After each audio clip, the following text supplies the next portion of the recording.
엄마, 저 가게 좀 하려는데 담보로 집을 잠깐 맡기면 안 될까? 민수가 눈치를 보며 말했습니다. 순자는 망설이지만 피부치 아들이니 믿고 도장을 찍었습니다. 그런데 며칠 후 등기 우편이 도착했습니다. 소유권 이전 완료, 집이 팔려 있었습니다. 순자의 손이 떨리며 서류가 바닥에 떨어졌습니다. 엄마, 이거 진짜예요? 우리 집이 정말 팔린 거예요? 지연의 목소리에도 충격이 담겨 있었습니다. 우리 집이 정말 없어진 거니? 순자의 눈에서 눈물이 흘러내리며 평생의 재산이 하루아침에 사라져버렸습니다. 오늘 사연 시작하기 전에 무료 버튼인 구독과 좋아요 꼭 눌러주세요. 그러면 여러분들에게 복이 찾아올 거예요. 새벽 5시 재래시장 골목 끝자락에 자리 잡은 작은 분식집에서 김순자가 하루를 시작합니다.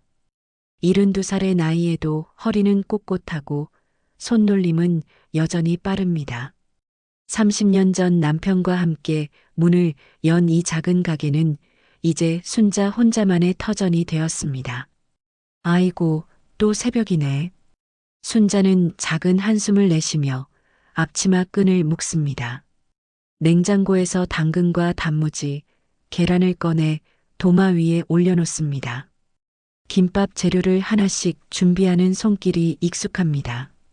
당근은 가늘게 채를 썰고 계란은 지단을 붙여 곱게 채를 썰어둡니다. 시금치는 살짝 데쳐 참기름과 소금으로 묻혀둡니다. 이 모든 과정이 30년 동안 반복해온 일상이지만 순자에게는 여전히 소중한 의미가 있습니다. 어머니, 일찍 나오셨네요. 옆 가게 과일 장수 김 사장이 인사를 건넵니다. 그래야죠. 학생들 등교 전에 김밥 만들어야 하니까요. 순자가 환하게 웃으며 대답합니다. 김 사장과는 15년째 이웃하며 지내고 있습니다. 서로의 안부를 묻고 시장 소식을 나누는 것이 하루의 첫 번째 일과입니다. 떡볶이 국물을 끓이는 동안 순자의 마음속에는 복잡한 생각들이 스쳐갑니다. 남편 영수가 세상을 떠난 지도 벌써 10년이 되었습니다. 그때는 정말 막막했습니다. 갑작스러운 심장마비로 남편을 떠나보내고 혼자 남겨진 순자에게는 이 작은 분식집과 강남에 있는 32평 아파트만이 전부였습니다. 영수는 평생 성실하게 일해서 그 아파트를 마련했습니다. 순자야, 이 집만 있으면 우리 늙어서도 걱정 없어. 라고 말하던 남편의 목소리가 아직도 귓가에 맴돕니다. 세 남매는 각자의 삶에 바빠 자주 찾아오지 않습니다. 장남 민수는 사업한다며 늘 돈에 쪼들리는 소리만 합니다. 어려서부터 똑똑하다는 소리를 들었던 민수였지만 정작 사회에 나와서는 이것저것 손대보다가 번번이 실패만 거듭하고 있습니다. 처음에는 인터넷 쇼핑몰을 시작했다가 망하고 그 다음에는 치킨 프랜차이즈를 했다가 또 실패했습니다. 지금은 또 무슨 사업을 준비한다며 투자자를 찾아다니고 있다고 합니다. 순자는 그때마다 마음이 아팠지만 아들이라는 이유로 몇 번이고 도움의 손길을 내밀었습니다. 엄마, 이번만 도와주세요. 이번에는 정말 잘 될 것 같아요. 라며 민수가 찾아올 때마다 순자는 통장에서 돈을 빼서 건네주었습니다. 그렇게 벌써 몇 천만 원을 보태주었지만 민수의 사업은 늘 실패로 끝났습니다. 둘째 딸 미경은 결혼 후 남편을 따라 해외로 나갔습니다. 미국에서 살고 있는 미경은 처음에는 자주 연락하더니 요즘에는 명절 때나 안부 전화가 올 뿐입니다. 시차 때문인지 아니면 바빠서인지 통화도 짧게 끊어버리곤 합니다. 엄마 건강하시죠?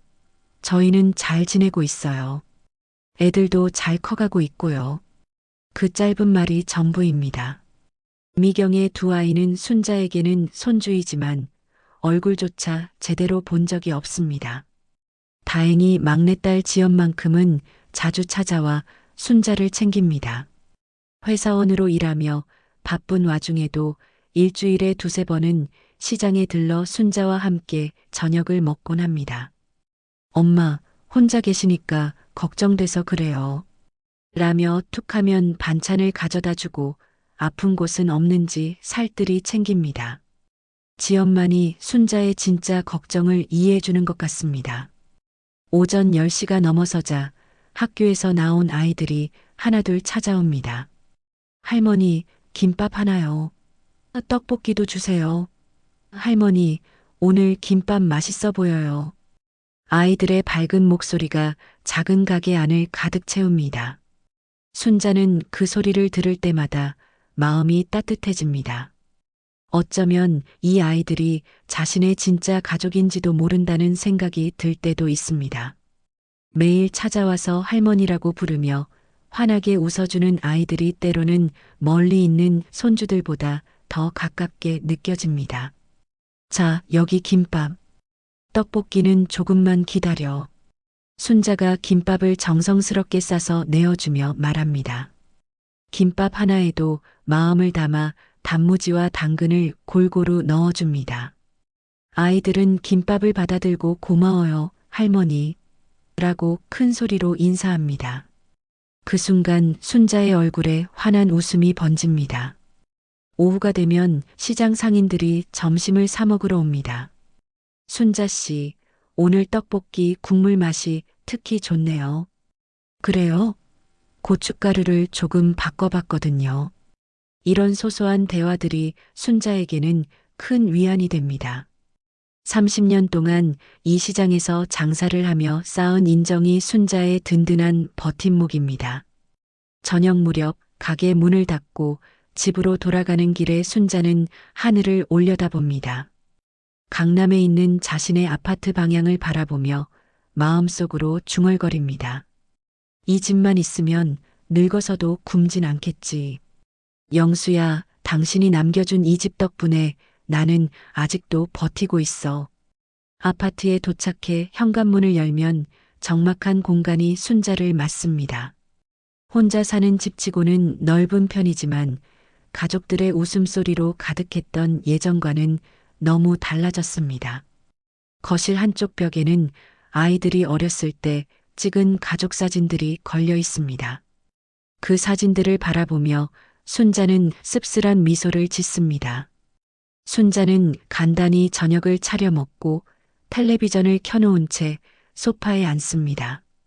그러나 화면 속 이야기보다는 창밖 야경을 바라보며 생각에 잠기는 시간이 더 깁니다. 이 집은 순자에게 단순한 거주지가 아닙니다.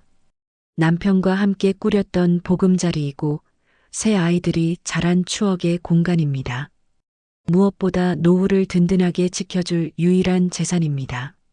순자는 이 집만 있으면 어떤 어려움이 와도 견딜 수 있다고 믿고 있습니다.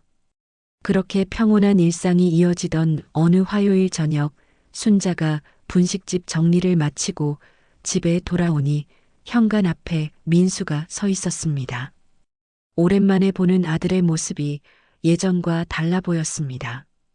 깔끔했던 정장 대신 구겨진 셔츠를 입고 있었고 얼굴에는 수심이 가득했습니다. 민수야, 언제 왔니? 연락도 없이. 순자가 반가우면서도 걱정스러운 마음으로 물었습니다. 엄마 안에서 이야기해요. 민수의 목소리에는 평소와 다른 무거움이 담겨 있었습니다. 거실에 앉은 민수는 한동안 말을 꺼내지 못했습니다. 손을 비비고 계속 눈치를 보는 모습에 순자의 마음이 불안해졌습니다. 무슨 일이야? 몸이 아픈 거니? 순자가 다급하게 물었습니다. 엄마, 정말 큰일 났어요. 민수가 떨리는 목소리로 말을 시작했습니다. 이번에 시작한 사업이 완전히 망했어요. 투자받은 돈도 다 날렸고 개인적으로 빌린 돈까지 합치면 2억 가까이 빚이 생겼어요.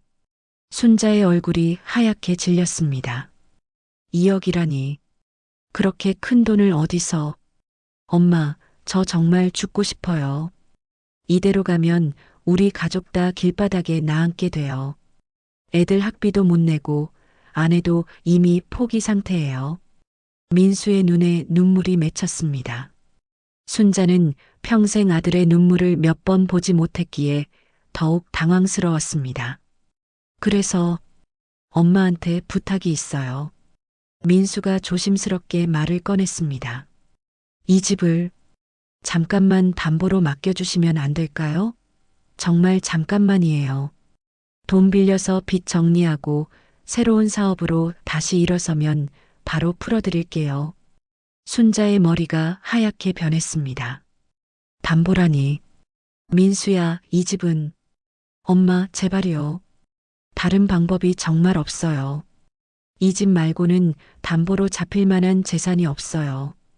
그냥 서류상으로만 잠깐 명의를 바꾸는 거예요. 실제로 집을 팔거나 하는 게 아니라고요. 민수가 간절하게 매달렸습니다. 순자는 깊은 고민에 빠졌습니다. 이 집은 남편이 평생 고생해서 마련한 유일한 재산이었습니다. 하지만 아들이 이렇게 절박하게 매달리는데 어떻게 외면할 수 있겠습니까? 정말 잠깐만이지? 몇 달 안에 해결할 수 있는 거지? 네, 엄마. 정말 잠깐만이에요. 저도 이 집이 엄마한테 얼마나 소중한지 알아요. 절대 함부로 하지 않을게요. 민수가 고개를 숙이며 약속했습니다. 결국 순자는 아들을 믿기로 했습니다. 알았다. 하지만 정말 조심해야 한다. 이 집은 우리 가족의 마지막 보루야. 순자의 목소리에는 걱정과 불안이 섞여 있었습니다.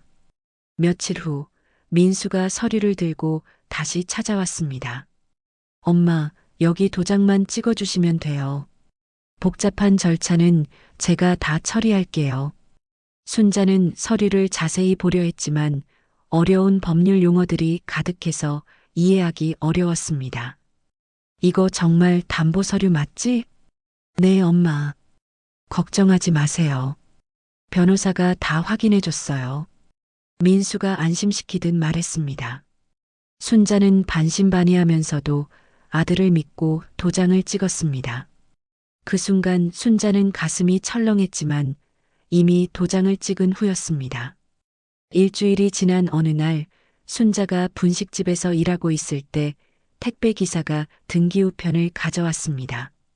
김순자님 맞으시죠? 여기 서명해 주세요. 순자는 무심코 서명하고 편지를 받았습니다. 발신인을 보니 구청에서 온 공문이었습니다. 뭐지? 세금 고지서인가? 순자가 중얼거리며 봉투를 뜯었습니다. 그런데 편지 제목을 보는 순간 순자의 손이 떨리기 시작했습니다. 부동산 거래 신고 확인서라고 적혀 있었습니다. 서류를 펼쳐보니 더욱 충격적인 내용이 적혀 있었습니다. 소유권 이전 완료. 순자의 아파트가 다른 사람 명의로 넘어갔다는 내용이었습니다. 순자는 서류를 여러 번 다시 읽어봤지만 내용은 변하지 않았습니다. 이게 무슨 담보라고 했는데. 순자의 목소리가 떨렸습니다. 급하게 민수에게 전화를 걸어봤지만 계속 꺼져 있었습니다. 문자 메시지를 보내도 답이 없었습니다. 다음 날까지 민수와 연락이 되지 않자 순자는 지연에게 전화했습니다. 지연아, 엄마야. 급한 일이 있는데 지금 시장으로 올 수 있니? 1시간 후 지연이 분식집에 도착했습니다. 엄마, 무슨 일이세요? 목소리가 이상하던데. 순자는 떨리는 손으로 등기우편을 지연에게 건넸습니다. 지연은 서류를 꼼꼼히 읽어보더니 얼굴이 창백해졌습니다. 엄마, 이거 진짜예요. 우리 집이 정말 팔린 거예요. 지연의 목소리에도 충격이 담겨 있었습니다. 팔렸다니? 민수가 담보라고 했는데.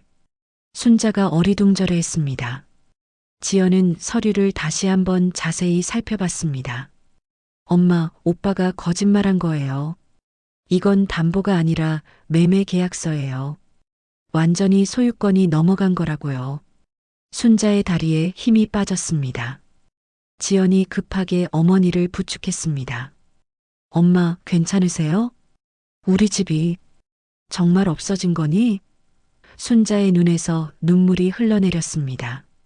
30년 넘게 살아온 집, 남편이 평생 고생해서 마련한 유일한 재산이 하루아침에 사라져버린 것입니다. 지연은 즉시 민수에게 전화를 걸었지만 여전히 연결되지 않았습니다. 오빠, 지금 당장 전화 받아. 엄마가 큰일 났어. 지연이 음성 메시지를 남겼지만 민수로부터는 아무런 답변이 오지 않았습니다. 순자는 그날 밤 잠을 이루지 못했습니다. 평생 자신을 지켜줄 거라고 믿었던 집이 사라졌다는 현실을 받아들이기 어려웠습니다. 여보, 미안해. 당신이 그렇게 아껴서 지킨 집을 내가. 순자는 남편의 사진을 보며 눈물을 흘렸습니다. 이틀 후 지연은 어머니를 모시고 시내 법무법인을 찾아갔습니다. 순자는 평생 변호사 사무실에 가본 적이 없어서 긴장된 마음으로 지연의 손을 꼭 잡고 있었습니다. 사무실 안은 무겁고 딱딱한 분위기였고 벽면에 걸린 각종 법률 서적들이 순자를 더욱 위축시켰습니다. 안녕하세요. 부동산 관련 상담을 받고 싶어서 왔습니다. 지연이 접수 직원에게 말했습니다. 잠시 후 중년의 변호사가 나와서 순자와 지연을 상담실로 안내했습니다. 어떤 일로 오셨는지 자세히 설명해 주세요. 변호사가 차분한 목소리로 물었습니다. 지연은 민수가 어머니를 속여서 집을 판 경위를 자세히 설명했습니다. 순자는 옆에서 고개를 숙이고 있었습니다. 아들에게 속았다는 사실을 남에게 말하는 것이 너무나 부끄러웠습니다. 변호사는 순자가 가져온 서류들을 꼼꼼히 살펴봤습니다. 위임장, 매매계약서, 등기부등본까지 모든 서류를 검토하는데 한참이 걸렸습니다. 순자는 그 시간이 영원처럼 느껴졌습니다. 혹시 되돌릴 방법이 있을까 하는 희망과 절망이 교차했습니다. 이것 참 안타까운 일이네요. 변호사가 한숨을 쉬며 말했습니다. 하지만 어머님께서 직접 위임장에 도장을 찍으셨고 본인 확인까지 마친 상태입니다. 법적으로는 정당한 거래로 인정될 가능성이 높습니다. 그럼 어떻게 할 방법이 없다는 말씀이신가요? 지연이 간절한 목소리로 물었습니다. 사기 혐의로 고발하는 방법이 있긴 합니다만 가족 간의 일이라 입증이 쉽지 않을 겁니다. 특히 아드님이 어머님을 속였다는 것을 증명해야 하는데 녹음이나 문자 메시지 같은 증거가 있으신가요? 순자와 지연은 서로를 바라봤습니다. 그런 증거는 전혀 없었습니다. 민수는 집에서 말로만 담보라고 했을 뿐 문서로 남긴 것은 아무것도 없었습니다. 그리고 한 가지 더 말씀드리면 설사 사기가 인정되더라도 이미 선의의 제3자에게 소유권이 넘어간 상태라면 집을 되찾기는 매우 어렵습니다. 변호사의 말에 순자의 마지막 희망마저 꺾였습니다. 법무법인을 나서는 길에 순자는 걸음을 제대로 떼지 못했습니다. 지연아, 정말 우리 집을 되찾을 방법이 없는 거니? 순자의 목소리에는 절망이 가득했습니다. 엄마, 포기하지 마세요. 다른 방법을 찾아볼게요. 지연이 어머니의 어깨를 감싸며 위로했지만 지연의 마음도 무너져 내리고 있었습니다. 그날 저녁 드디어 민수로부터 전화가 왔습니다. 순자가 떨리는 손으로 전화를 받았습니다. 민수야, 너 지금 어디 있니? 집이 팔렸다는데. 엄마, 죄송해요. 정말 죄송해요. 민수의 목소리는 울먹이고 있었습니다. 사실은 담보가 아니라 진짜 팔았어요. 다른 방법이 정말 없었어요. 순자는 전화기를 놓칠 뻔했습니다. 뭐라고? 내가 일부러 나를 속인 거야? 엄마, 저도 어쩔 수 없었어요. 빚쟁이들이 매일 찾아와서 협박하고 아이들 학교까지 찾아간다고 하고 정말 죽을 것 같았어요. 민수가 흐느끼며 말했습니다. 그래서 엄마를 속인 거니? 평생 모은 재산을 하루아침에 날려버린 거야? 순자의 목소리가 떨렸습니다. 엄마, 제발 용서해 주세요. 집값이 요즘 별로 안 올랐다고 해서 그래도 2억 5천만 원에 팔았어요. 빚 갚고 나면 조금 남을 거예요. 지연이 전화를 가로챘습니다. 오빠, 지금 뭔 소리예요? 그 집 시세가 얼마인지 알아요? 지연은 부동산 앱으로 확인한 시세를 민수에게 알려줬습니다. 같은 아파트 같은 평수가 40억 넘게 거래되고 있어요. 오빠가 반값도 안 되는 가격에 판 거예요. 전화 너머로 민수의 당황하는 소리가 들렸습니다. 뭐라고? 40억이라고요? 그럴 리가. 부동산 중개업소에서 2억 5천만 원이 시세라고 했는데 오빠 완전히 속은 거예요. 아니면 고의로 싸게 판 거예요. 어느 쪽이든 엄마한테는 돌이킬 수 없는 피해를 준 거라고요. 지연의 목소리에는 분노가 담겨 있었습니다. 며칠 후 민수가 어머니를 찾아왔습니다. 순자는 아들을 보는 것조차 괴로웠지만 그래도 만나기로 했습니다. 민수는 완전히 초췌해진 모습이었습니다. 엄마, 정말 죄송해요. 저도 모르게 속은 거예요. 빚에 쫓겨서 정신이 없어서. 민수가 무릎을 꿇으며 사과했습니다. 민수야, 내가 속았든 고의로 그랬든 상관없어. 이미 우리 집은 사라졌잖니. 순자의 목소리는 차갑게 식어 있었습니다. 엄마, 그래도 빚은 다 갚았어요. 그리고 얼마 남은 돈으로 엄마 생활비 드릴게요. 민수가 봉투를 내밀었습니다. 가져가. 나는 내 돈 필요 없어. 순자가 단호하게 거절했습니다. 내가 속여서 뺏어간 집값에 비하면 그깟 돈이 뭐가 중요하니? 엄마, 제발. 저도 어쩔 수 없었다고요. 가족들이 다 죽을 뻔했어요. 민수가 매달렸지만 순자는 더 이상 아들을 바라보지도 않았습니다. 그날 밤 순자는 혼자 앉아서 생각했습니다. 아들을 믿었던 자신이 바보였다는 생각이 들었습니다. 가족이라는 이름으로 평생 모든 것을 희생해 왔는데 결국 이런 배신을 당하게 되었습니다. 순자는 처음으로 아들에 대한 분노를 느꼈습니다. 동시에 앞으로 어떻게 살아가야 할지 막막했습니다. 영수야, 내가 잘못했어. 내가 그렇게 아끼던 집을 내 손으로 날려버렸어. 순자는 남편의 사진을 보며 눈물을 흘렸습니다. 하지만 이번 눈물에는 분노와 결심이 섞여 있었습니다. 더 이상 당하고만 살 수는 없다는 다짐이 서서히 마음속에 자리 잡기 시작했습니다. 한 달이 지나고 순자는 겨우 마음을 추스르며 일상을 이어가고 있었습니다.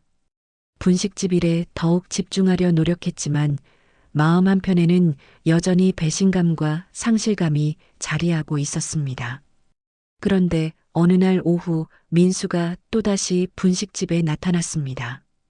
이번에는 더욱 급박한 표정이었습니다. 엄마, 저 정말 급해요. 조금만 도와주세요. 민수가 숨을 헐떡이며 말했습니다. 순자는 아들을 차갑게 바라봤습니다. 집을 팔아넘긴 지 한 달밖에 안 됐는데 또 무슨 일인지 짐작이 갔습니다. 무슨 소리야? 너 때문에 집까지 잃었는데 또 뭘 도우라는 거니? 순자의 목소리에는 분노가 담겨 있었습니다. 엄마, 사실 집 판 돈으로 빚을 다 갚지 못했어요. 그리고 새로 시작한 사업도 잘 안 되고 있어서 다시 돈이 필요해요. 민수가 고개를 숙이며 말했습니다. 순자는 어이가 없어서 말이 나오지 않았습니다. 민수야, 너 정신이 있는 거니? 내가 평생 모은 재산을 다 날려놓고 또 돈 달라고? 엄마, 이번만요. 정말 이번만 도와주시면 다시는 이런 일 없을 거예요. 안 그러면 우리 가족 정말 길바닥에 나앉아요. 민수가 무릎을 꿇으며 애원했습니다. 그때 마침 해외에서 일시 귀국한 미경이 분식집에 들어왔습니다. 미경은 오랜만에 어머니를 뵙기 위해 시장을 찾아온 것이었는데 민수가 무릎을 꿇고 있는 모습을 보고 놀랐습니다. 오빠, 뭐 하는 거예요? 엄마, 무슨 일이세요? 미경이 당황하며 물었습니다. 지연이 미경에게 그동안 있었던 일을 모두 설명했습니다. 집이 팔린 사실, 민수가 어머니를 속인 것, 시세보다 훨씬 싼 가격에 넘어간 것까지 모든 내용을 들은 미경의 얼굴이 점점 굳어졌습니다. 오빠, 제정신이에요? 그 집은 엄마 인생이잖아요. 미경이 목소리를 높이며 소리쳤습니다. 아버지가 평생 고생해서 마련한 집을 어떻게 그럴 수가 있어요? 미경아, 나도 어쩔 수 없었어. 빚쟁이들이 매일 찾아와서 협박하고 애들한테까지 피해가 갈 뻔했다고 민수가 변명하듯 말했습니다. 그래서 엄마를 속인 거예요? 엄마가 혼자 사시는 걸 이용해서? 미경의 목소리에는 분노가 가득했습니다. 평소 온화했던 미경이 이렇게 화를 내는 모습을 보는 것은 처음이었습니다. 그리고 지금 또 뭘 달라는 거예요? 엄마한테서 뜯어낼 게 더 있다고 생각하는 거예요? 미경이 민수를 향해 다가섰습니다. 미경아, 너는 해외에 살아서 몰라. 여기서 사업하는 게 얼마나 어려운지. 민수가 억울하다는 듯이 말했습니다. 오빠 사업이 어려우면 취업을 하든지 다른 방법을 찾아야죠. 왜 엄마만 희생시켜요? 미경이 반박했습니다. 형제 간의 싸움이 점점 격해졌습니다. 미경은 평소 참고 있던 말들을 쏟아내기 시작했습니다. 오빠는 예전부터 그랬어요. 맨날 사업한다고 하면서 엄마한테만 손 벌리고 정작 성공한 적은 한 번도 없으면서 너는 뭘 알아? 해외에서 편하게 살면서 가족일에 신경도 안 쓰면서 지금 와서 뭘 안다고 그래? 민수도 목소리를 높였습니다. 제가 신경 안 썼다고요? 오빤 엄마한테 몇 천만 원씩 받아갔는지 알아요? 저는 해외에서도 매달 엄마께 용돈 보내드렸어요. 미경이 눈물을 글썽이며 말했습니다. 순자는 한쪽 구석에서 자식들의 싸움을 바라보며 마음이 찢어지는 것 같았습니다. 내가 낳은 자식들이 왜 이렇게 됐을까 하는 생각에 눈물이 흘러내렸습니다. 그만해요. 다들 그만해요. 지연이 큰 소리로 외쳤습니다. 엄마 앞에서 왜 이래요? 지금 중요한 건 엄마 상황이잖아요. 미경이 순자에게 다가가서 손을 잡았습니다. 엄마, 정말 죄송해요. 제가 멀리 있어서 이런 일이 생기는 걸 막지 못했어요. 미경아, 내 잘못이 아니야. 엄마가 너무 순진했던 거지. 순자가 딸의 손을 꼭 잡으며 말했습니다. 엄마, 이제 오빠 말은 절대 믿으면 안 돼요. 더 이상 희생하지 마세요. 미경이 어머니를 걱정스럽게 바라봤습니다. 민수는 가족들이 모두 자신을 비난하는 모습을 보며 더욱 다급해졌습니다. 엄마, 정말 이번만이에요. 1,000만 원만 빌려주세요. 꼭 갚을게요. 1,000만 원이라고? 순자가 쓴웃음을 지었습니다. 민수야, 엄마가 1,000만 원을 어디서 구하라고? 집도 없어진 마당에. 엄마 통장에 적금 있잖아요. 그것만 빌려주세요. 민수가 끝까지 포기하지 않았습니다. 오빠, 정말 그만해요. 지연이 참다 못해 소리쳤습니다. 엄마가 얼마나 힘들어 하시는데 또 그런 소리를 해요? 그날 저녁 미경과 지연은 어머니와 함께 조용히 앉아 이야기를 나눴습니다. 엄마, 이제 정말 오빠와는 선을 그어야 할 것 같아요. 미경이 조심스럽게 말했습니다. 가족인데 어떻게 선을 그어? 순자가 한숨을 쉬며 말했습니다. 엄마, 가족이라고 해서 무조건 희생할 필요는 없어요. 엄마도 엄마 인생이 있으시잖아요. 지연이 어머니의 어깨를 감싸며 말했습니다. 순자는 그날 밤 깊은 생각에 잠겼습니다.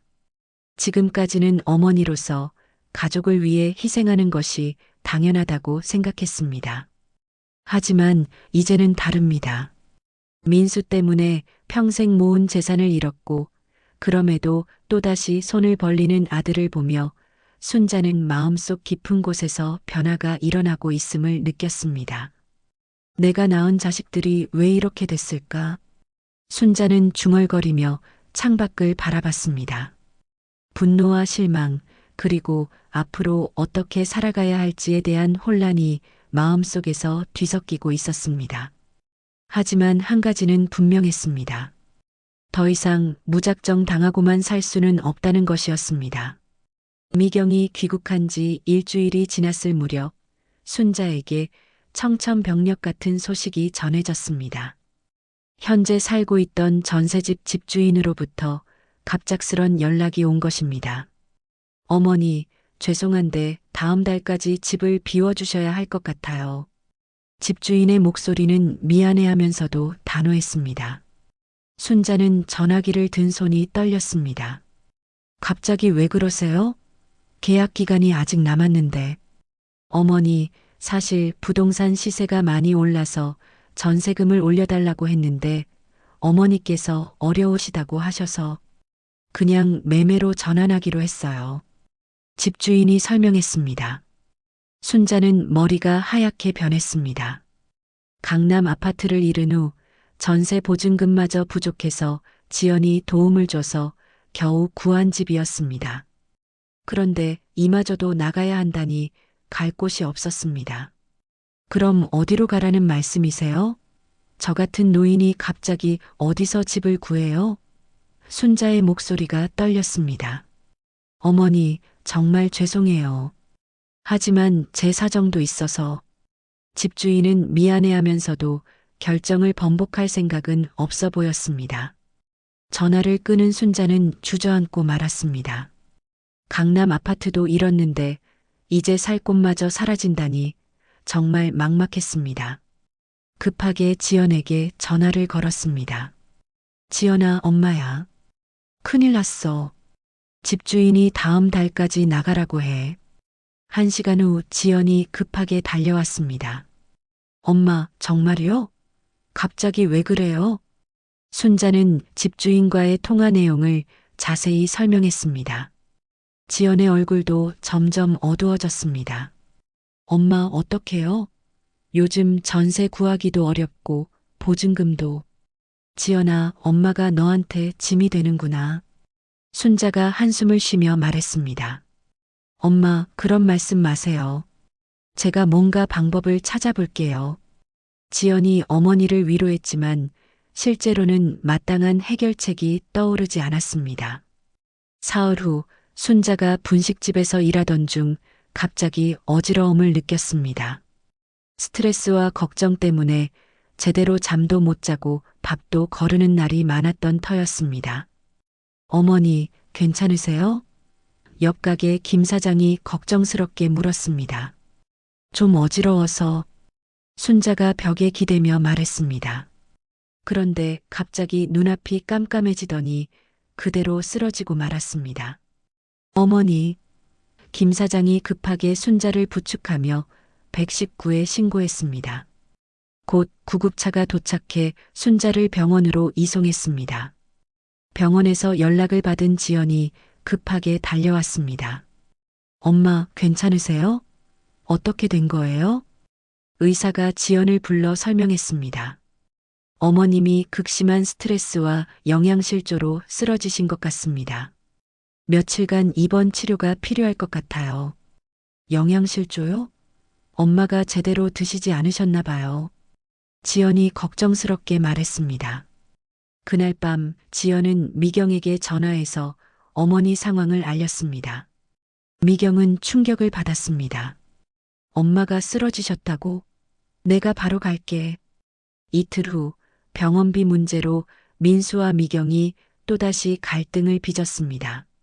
민수는 돈이 없다며 병원비를 낼 수 없다고 했고 미경은 자신이 모든 비용을 부담하겠다고 했습니다. 오빠, 정말 한심해요. 엄마를 이 지경으로 만들어 놓고 병원비도 못 내겠다고요? 미경이 분노하며 말했습니다. 미경아, 나도 정말 없어. 집 판 돈으로 빚 갚느라 다 써버렸다고. 민수가 변명했습니다.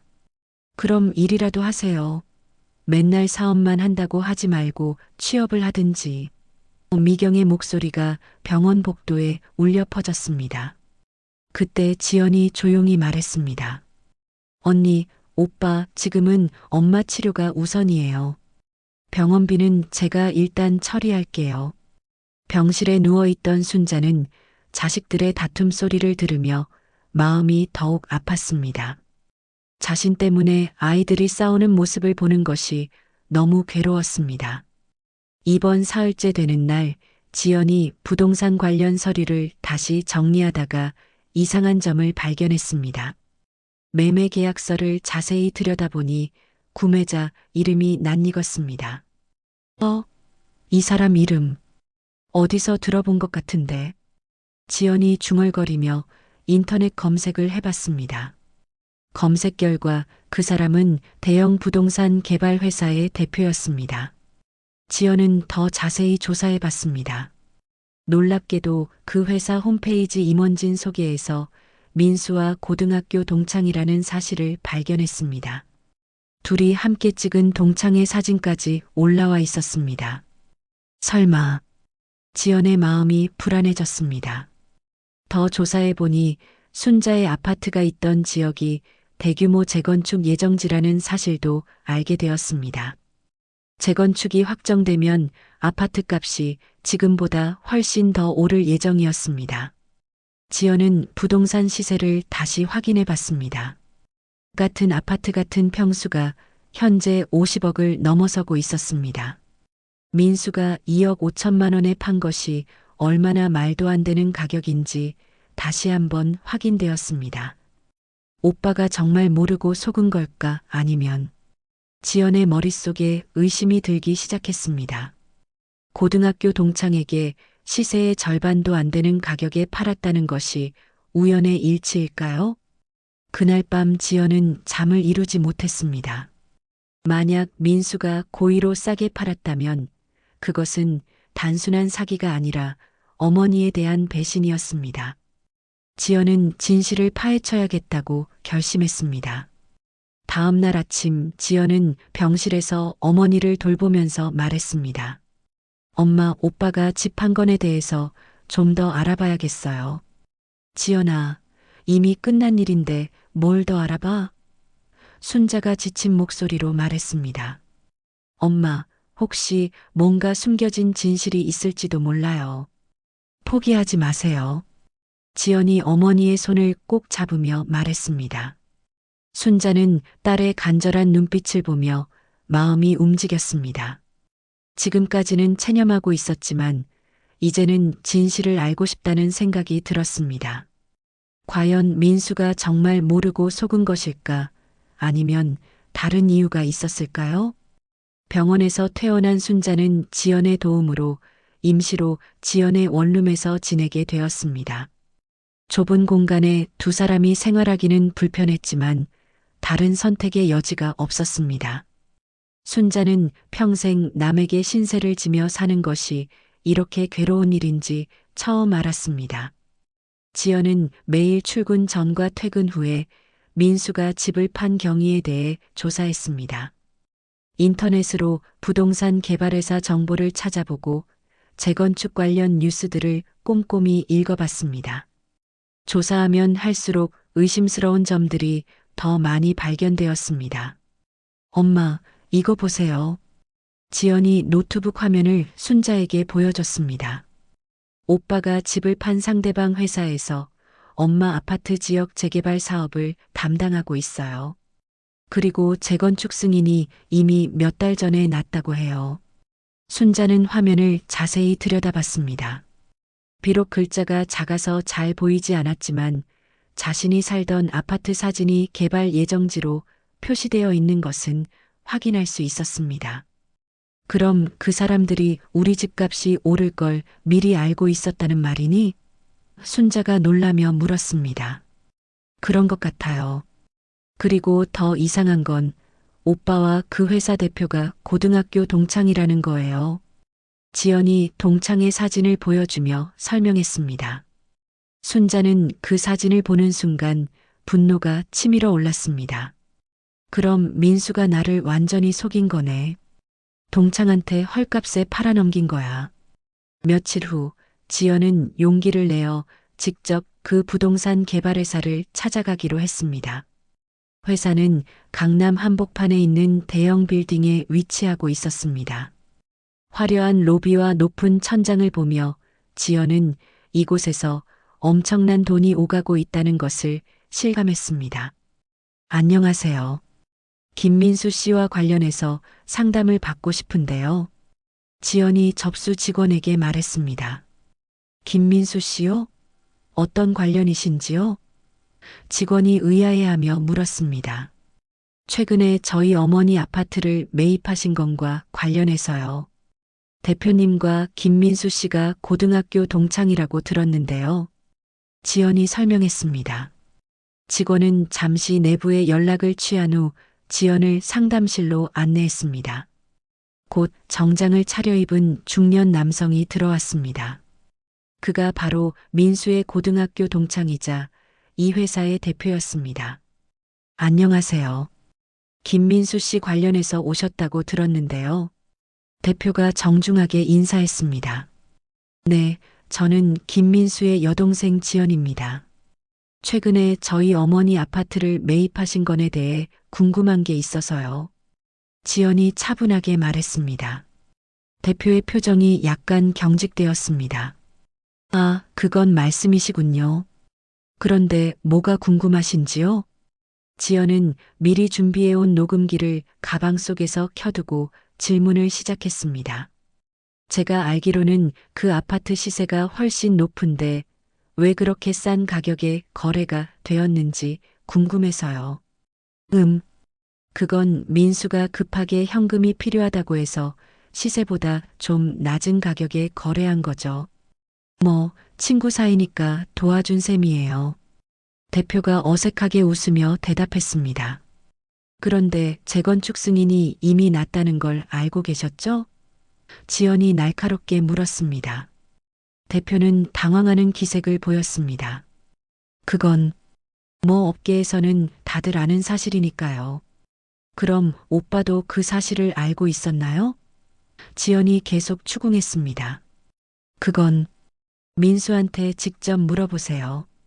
저는 그냥 부탁을 받아서 매입한 것뿐이에요. 대표가 점점 불편해하는 모습이었습니다. 지연은 마지막으로 결정적인 질문을 던졌습니다.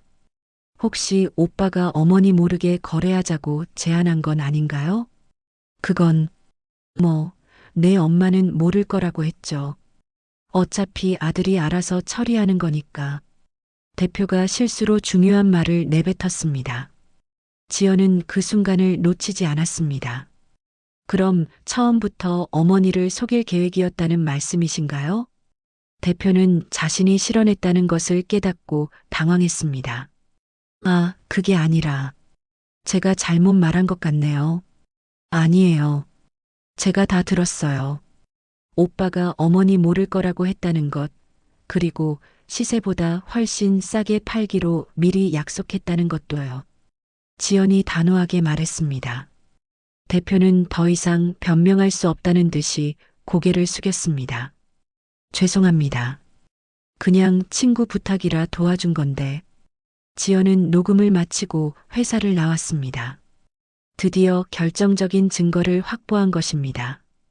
민수가 처음부터 어머니를 속일 계획이었고 고등학교 동창과 짜고 헐값에 집을 넘긴 것이 명확해졌습니다. 집으로 돌아온 지연은 어머니에게 녹음 내용을 들려줬습니다. 순자는 녹음을 들으면서 점점 분노가 치밀어 올랐습니다. 아들이 자신을 이용해서 거액의 이익을 챙겼다는 사실을 알게 된 것입니다. 지연아, 이제 확실해졌구나. 민수가 나를 완전히 속인 거야. 순자의 목소리에는 분노와 실망이 가득했습니다. 엄마, 이제 법적으로 대응할 수 있어요. 사기 혐의로 고발할 수 있고 녹음 파일이 증거가 될 거예요. 지연이 어머니를 격려했습니다. 순자는 한동안 생각에 잠겼습니다. 지금까지는 아들이라는 이유로 모든 것을 참고 넘어갔지만 이제는 더 이상 참을 수 없었습니다. 아들이 자신의 노후를 송두리째 빼앗아간 것을 가만히 당하고만 있을 수는 없었습니다. 지연아, 변호사한테 가자. 이제는 내 자식이라도 용서 안 한다. 순자의 눈빛이 처음으로 단단해졌습니다. 내 인생을 지키고 싶다. 그날 밤 순자는 오랜만에 깊이 잠들었습니다. 진실을 알게 된 후 오히려 마음이 편해졌습니다. 더 이상 자신을 탓하지 않아도 되었고 어떻게 해야 할지 방향이 보였습니다. 이제는 싸울 때가 온 것입니다. 녹음 파일을 확보한 지 사흘 후 순자와 지연은 다시 법무법인을 찾았습니다. 이번에는 전과 달리 확실한 증거를 가지고 간 것이라 마음가짐도 달랐습니다. 변호사는 녹음 파일을 들어보더니 놀라는 표정을 지었습니다. 이거라면 사기 혐의로 고발이 가능합니다. 특히 공모 관계까지 입증할 수 있는 중요한 증거네요. 변호사가 고개를 끄덕이며 말했습니다. 정말 우리 집을 되찾을 수 있을까요? 순자가 떨리는 목소리로 물었습니다. 쉽지는 않겠지만 이 정도 증거라면 충분히 시도해 볼 만합니다. 사기로 인한 계약 무효를 주장할 수 있고 최소한 정당한 시세에 해당하는 배상은 받을 수 있을 겁니다. 변호사가 희망적인 답변을 해줬습니다. 일주일 후 순자는 민수를 상대로 사기 혐의 고발장을 제출했습니다. 동시에 부동산 매매 계약 무효 확인 소송도 함께 진행하기로 했습니다. 지연은 어머니의 든든한 지원군이 되어 모든 과정에 함께했습니다. 고발장이 접수된 다음 날 민수로부터 급하게 전화가 왔습니다. 엄마, 뭔 소리예요? 저를 고발하셨다고요? 민수야, 이제 모든 걸 다 알았어. 내가 나를 어떻게 속였는지, 동창이랑 짜고 얼마나 치밀하게 계획했는지 다 알아. 순자의 목소리는 차갑고 단호했습니다. 엄마, 오해예요. 제가 정말 몰랐어요. 그 친구가 저를 속인 거예요. 민수가 급하게 변명했습니다. 민수야, 이제 그만해. 녹음까지 다 있어. 내가 어머니는 모를 거라고 했다는 것도 미리 헐값에 팔기로 약속했다는 것도 다 증거가 있단다. 순자가 단단한 목소리로 말했습니다. 전화 너머로 민수의 당황하는 소리가 들렸습니다. 엄마, 그래도 저는 엄마 아들이잖아요. 가족끼리 이렇게까지 해야 하나요? 가족이라고? 가족이 가족을 이렇게 속이나? 내 평생 재산을 빼앗아가고도 가족이라고 말할 자격이 있어? 순자의 목소리에는 오랫동안 쌓인 분노가 터져나왔습니다. 한 달 후 드디어 법정에서 첫 번째 조정 기일이 열렸습니다. 순자는 생애 처음 법정에 서게 되었습니다. 법정의 엄숙한 분위기에 긴장되었지만 지연과 변호사가 옆에 있어서 마음을 든든히 할 수 있었습니다. 민수도 변호사와 함께 법정에 나왔습니다. 어머니와 마주한 민수의 얼굴은 창백했습니다. 평생 어머니 앞에서 고개를 숙이고 살았던 아들이 이제는 법정에서 어머니와 대립하게 된 것입니다. 피고 김민수는 자신의 어머니인 원고를 기망하여 시가 50억 원 상당의 부동산을 2억 5천만 원에 매도하도록 하였습니다. 순자 측 변호사가 사건 경위를 설명했습니다. 특히 피고는 고등학교 동창인 매수인과 미리 공모하여 재건축 정보를 악용했으며 원고에게는 단순한 담보 설정이라고 거짓말을 했습니다. 변호사가 녹음 파일을 증거로 제출하며 말했습니다. 민수 측 변호사는 반박했습니다. 피고도 재건축 정보를 정확히 몰랐으며 급한 사정으로 인해 어쩔 수 없이 매도한 것입니다. 사기의 고의가 있었다고 보기 어렵습니다. 하지만 판사는 녹음 파일을 듣고 나서 표정이 굳어졌습니다. 녹음 내용을 보면 피고가 처음부터 원고를 속일 의도가 있었다고 판단됩니다. 더구나 시세와 현저히 다른 가격으로 거래한 점도 의심스럽습니다. 조정 과정에서 민수는 계속 눈물을 흘렸습니다. 엄마, 정말 죄송해요. 제가 잘못했어요. 용서해 주세요. 순자는 아들의 눈물을 보면서도 마음을 굳게 먹었습니다. 민수야, 이제 늦었어. 내가 엄마를 가족으로 생각했다면 처음부터 이런 짓을 하지 않았을 거야. 어머님, 아드님이 이렇게 뉘우치고 있는데 한 번만 용서해 주시면 안 될까요? 민수 측 변호사가 선처를 호소했습니다. 용서는 제가 할 일이고 법적 책임은 별개입니다. 제 어머니는 이 나이에 갈 곳까지 이르셨어요. 지연이 단호하게 말했습니다. 판사가 조정안을 제시했습니다. 피고는 원고에게 정당한 시세에 해당하는 금액을 배상하되 형사처벌은 선처를 고려해 보는 것이 어떻겠습니까? 순자는 잠시 생각했습니다. 집을 되찾는 것은 어려울 수 있지만 최소한 정당한 보상은 받을 수 있을 것 같았습니다. 피고가 정말 반성하고 있다면 현재 시세인 50억 원에서 이미 받은 2억 5천만 원을 뺀 차액을 즉시 배상해야 합니다. 순자 측 변호사가 조건을 제시했습니다. 민수는 얼굴이 하얗게 질렸습니다. 30억 넘는 돈을 어떻게 구해요? 저한테는 그런 돈이 없어요. 그럼 집을 되찾아 주세요. 매수인과 협의해서 원상복구하든지. 지연이 대안을 제시했습니다. 그것도 어려울 것 같은데요. 이미 재건축 승인이 나서 매수인 입장에서는 절대 되팔 생각이 없을 겁니다. 민수 측 변호사가 곤란해했습니다. 결국 판사는 정식 재판으로 넘기기로 결정했습니다. 양측이 합의점을 찾지 못하는 상황이니 정식 재판을 통해 판결하겠습니다. 법정을 나서는 길에 민수가 어머니에게 다가왔습니다. 엄마, 정말 저를 용서할 수 없으세요? 순자는 아들을 바라보며 말했습니다. 민수야, 용서는 내가 진정으로 잘못을 인정하고 배상할 때 생각해 볼게. 그때까지는 법정에서 보자. 그날 밤 순자는 지연과 함께 조용히 앉아 차를 마셨습니다. 지연아, 엄마가 너무 냉정한 것 같니? 엄마, 전혀요. 오히려 너무 오랫동안 참으셨어요. 이제는 엄마 인생을 지키셔야 해요. 지연이 어머니의 손을 잡으며 말했습니다. 순자는 창밖을 바라보며 생각했습니다. 법정에서 아들과 마주하는 것이 이렇게 괴로울 줄은 몰랐습니다. 하지만 이제는 물러설 수 없었습니다.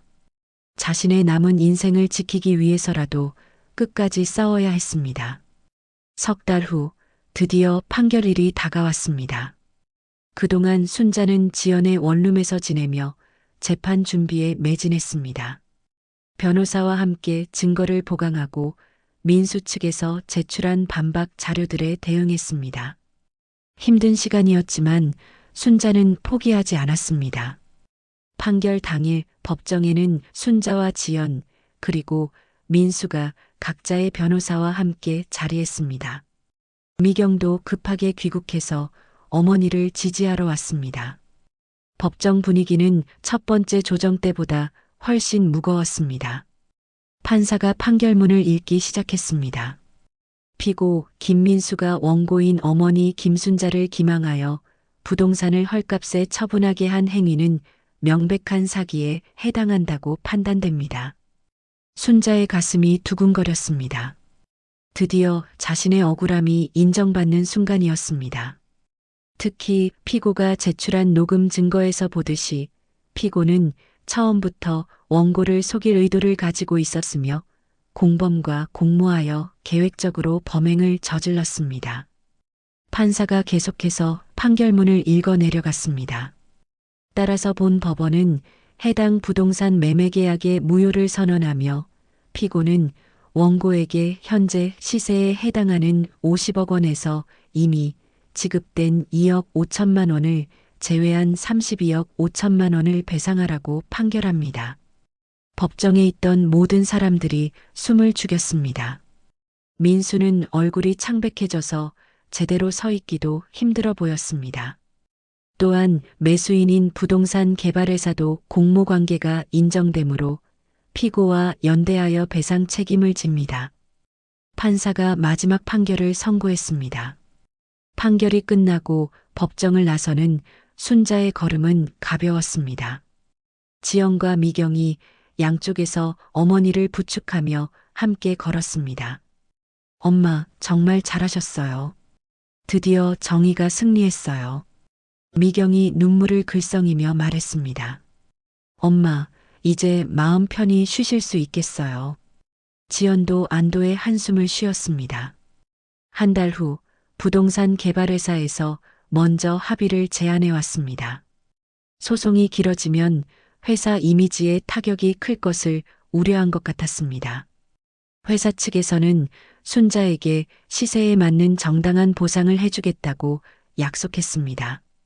어머님, 저희가 잘못했습니다. 김민수 씨의 부탁을 들어주다가 이런 일이 벌어졌네요. 회사 대표가 직접 순자를 찾아와 사과했습니다. 순자는 담담하게 대답했습니다. 이미 지나간 일이에요. 이제는 정당한 보상만 받으면 됩니다. 결국 순자는 30억 원이 넘는 보상금을 받게 되었습니다. 민수는 회사와 함께 연대 책임을 지게 되었지만 실질적으로는 회사에서 대부분의 금액을 부담하게 되었습니다. 보상금을 받은 순자는 강남의 비싼 아파트 대신 조용한 교외에 작은 주택을 구입했습니다. 마당이 있는 단층 집으로 예전 아파트보다는 작았지만 순자에게는 더욱 아늑하게 느껴졌습니다. 엄마, 여기가 훨씬 좋은 것 같아요. 공기도 맑고 조용하고. 지연이 새 집을 둘러보며 말했습니다. 그래, 이제는 진짜 내 집이야. 아무도 뺏어갈 수 없는. 순자가 만족스럽게 웃었습니다. 새 집으로 이사한 후에도 순자는 분식집을 계속 운영했습니다. 교회에서 시장까지 거리가 좀 있었지만 30년 넘게 해온 일을 그만둘 생각은 없었습니다. 다만 예전과는 달리 여유가 생겼습니다. 할머니, 오늘 떡볶이 더 맛있는 것 같아요. 단골 학생이 환하게 웃으며 말했습니다. 그래, 할머니가 요즘 마음이 편해져서 그런가 봐. 순자가 아이의 머리를 쓰다듬으며 답했습니다. 이제 순자는 가끔 아이들에게 떡볶이를 공짜로 나눠주기도 했습니다. 경제적 여유가 생기니 마음도 넉넉해졌습니다. 시장 상인들은 순자의 변화를 신기해했습니다. 순자 씨, 요즘 표정이 정말 밝아졌네요. 무슨 좋은 일 있으셨어요? 옆 가게 김 사장이 물었습니다. 별거 아니에요. 그냥 내 인생을 되찾은 것뿐이에요. 순자가 의미심장하게 웃었습니다. 민수와는 그 이후로 연락이 완전히 끊어졌습니다. 순자는 더 이상 아들을 찾지도 연락하지도 않았습니다. 가족이라는 이름으로 자신을 이용했던 아들을 용서할 마음은 아직 생기지 않았습니다. 반면 미경은 이번 일을 계기로 어머니와 더욱 가까워졌습니다. 해외에 살면서도 한 달에 한 번씩은 한국에 들어와 어머니를 찾아뵈었습니다. 엄마, 이번 일로 정말 많이 배웠어요. 가족이라고 해서 무조건 희생할 필요는 없다는 걸요. 미경이 어머니와 차를 마시며 말했습니다. 그래, 미경아. 엄마도 늦게나마 깨달았어. 내 인생도 소중하다는 걸 말이야. 순자가 딸의 손을 잡으며 말했습니다. 지연은 여전히 어머니를 자주 찾아뵀습니다. 이제는 걱정 때문이 아니라 진짜 효도를 하고 싶어서였습니다. 엄마, 요즘 정말 행복해 보이세요. 지연이 어머니의 밝은 표정을 보며 말했습니다. 그래, 오랜만에 진짜 내 마음대로 살고 있어서 그런가 봐. 순자가 웃으며 대답했습니다. 1년이 지난 어느 봄날, 순자는 마당에서 꽃을 가꾸며 여유로운 시간을 보내고 있었습니다. 햇살이 따뜻했고 새들이 지저귀는 소리가 평화로웠습니다. 가족이라는 이유로 다 품어줄 수는 없어. 하지만 내 삶은 내가 지켜야지. 순자가 혼잣말로 중얼거렸습니다. 그날 오후 분식집에서 떡볶이 국물을 끓이며 순자는 고춧가루를 살짝 뿌렸습니다. 빨간 고춧가루가 국물 위에서 천천히 퍼져나가는 모습을 보며 순자는 환하게 웃었습니다. 인생도 이 떡볶이 국물처럼 때로는 맵고 얼얼하지만 결국에는 따뜻하고 맛있게 만들어갈 수 있다는 생각이 들었습니다. 이제 순자의 인생은 진짜 자신의 것이 되었습니다. 더 이상 누구에게 속지도 이용당하지도 않을 것입니다. 남은 인생을 자신답게 당당하게 살아갈 것입니다. 더 많은 이야기로 찾아올게요. 구독과 좋아요 부탁드립니다.